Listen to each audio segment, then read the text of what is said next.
আসসালামু আলাইকুম মুসলিম ভাই ও বোনেরা, আজকের আলোচনার বিষয় হল ইস্তেহাজার বিবরণ। ইস্তেহাজা হলো এমন এক প্রকার রক্ত যা 3 দিনের চেয়ে কম অথবা হায়েসের ঊর্ধ্ব সময় 10 দিনের চেয়ে বেশি এবং নেফাসের ঊর্ধ্ব সময় 40 দিনের চেয়ে বেশি নির্গত হয়।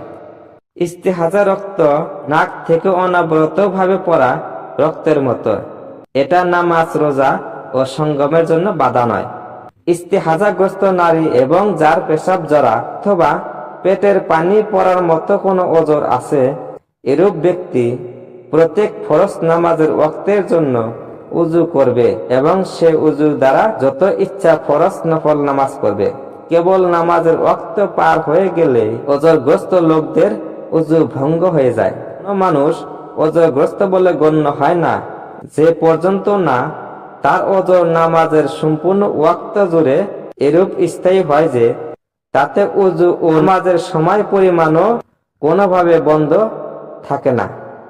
এটা হলো ওজর প্রমাণিত হওয়ার শর্ত। আর ওজর পরবর্তীতে স্থিতিশীল বলে গণ্য হওয়ার জন্য শর্ত হলো তারপর প্রত্যেক নামাজের ওয়াক্তে তা একবার হলে প্রকাশ পাওয়া।